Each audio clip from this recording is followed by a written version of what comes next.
Guys, aku rasa Amorim punya masa dah tak lama. Maybe game lawan Liverpool, kalau United kalah, aku rasa tu adalah game terakhir Ruben Amorim untuk head coach sebagai Manchester United.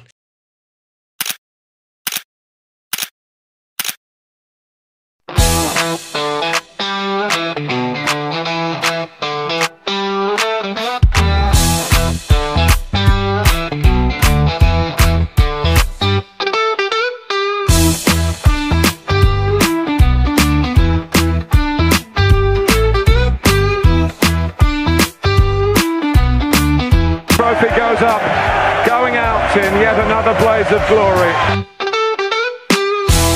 Sekarang pun makin rancak bro. Makin rancak. Media tu cakap, media ni cakap nama-nama pengganti Amorim. So untuk video kali ni, aku nak borak dengan korang, nak bincang dengan korang, apa je option yang ada untuk Ineos sekarang. So jom. Tapi sebelum tu geng, mana belum subscribe aku punya YT channel, subscribe dulu geng. Cukup 500, aku ada surprise untuk korang. Lepas tu, mana yang nak join kita punya community channel, tempat kita borak, santai, kat situ ada news, apa semua kat situ. Sama juga link di bio. Okay? So, mana yang nak join, tekan link di bio dan jangan lupa subscribe, like video ni, share kawan-kawan, komen. Kau rasa Amorim akan duduk lama tak dekat United? Sila komen. So, Manchester United makin rancak sekarang ni. Yang mengatakan Amorim bakal dipecat. So aku bagi tahu dulu kat korang apa je 5 manager yang disebut-sebut untuk menjadi pengganti Ruben Amorim. Okay, yang pertama adalah Glasner daripada Crystal Palace.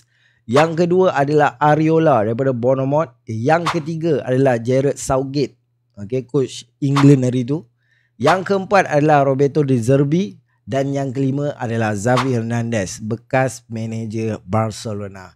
So antara 5-5 ni agak menarik sebenarnya. Tapi untuk video kali ni kita bukan nak borak pasal 5-5 tu. Kita nak borak apa je option yang ada untuk Manchester United. So bagi aku, Ineos ada 3 option. Okay, ada 3 option je Ineos ada sekarang. Yang pertama, option pertama adalah stick dengan Amorim, tak payah keluar duit, tak payah just beli pemain yang dia nak, midfield dan wing back untuk Januari nanti. Option kedua, pecat Amorim, bayar pampasan 12 juta dan ambil manager yang formation dia sama macam Amorim supaya tak keluar duit yang lebih untuk beli pemain. Okay, so antara nama yang main formation sama macam Amorim, antaranya adalah Glasner daripada Crystal Palace yang main formation 3-4-3 juga. Option ketiga adalah pecat Amorim, bayar pampasan untuk Ruben Amorim dan ambil manager yang main dengan formation 4-3-3 dan keluar duit lebih banyak berbanding ambil manager yang main formation 3-4-3. Kenapa? Kenapa aku cakap option ketiga ni duit lebih banyak keluar? Aku bagi tahu korang.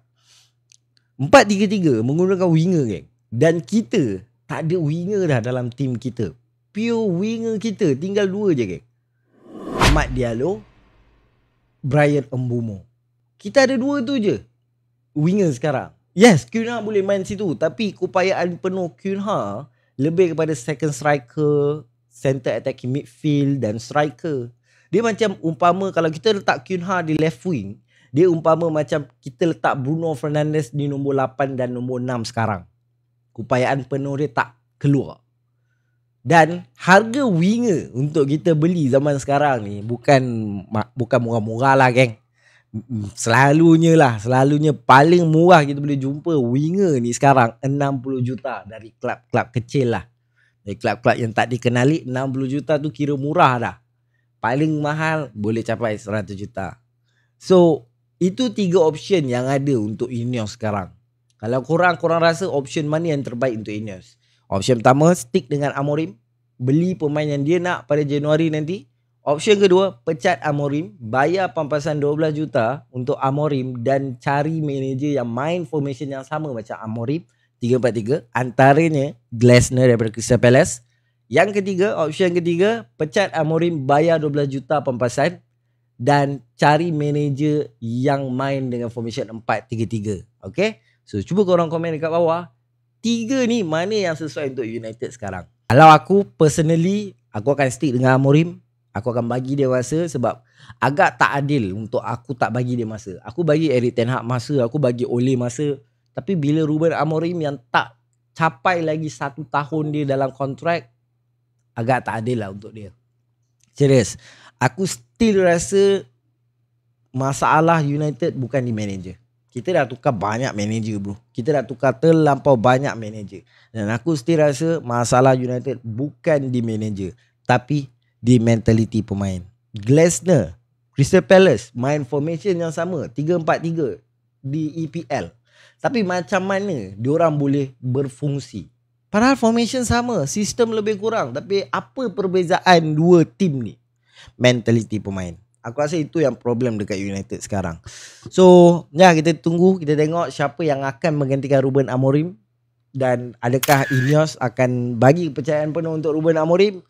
Macam aku cakap di awal video tadi, maybe game Liverpool adalah game terakhir Ruben Amorim. Sejujurnya aku masih Amorim in. Korang cuba komen dekat bawah, korang masih Amorim in atau out, dan komen dekat bawah option mana yang terbaik untuk Ruben Amorim dan Ineos. Okay, yang aku sebut tadi 3 option. So jangan lupa subscribe video ni, like video ni, share kawan-kawan, komen apa pendapat korang tentang Ruben Amorim dan Ineos sekarang. So kita jumpa next video. Thank you. Aduh, aku rasa lah sayang lah kalau pecat Ruben Amorim.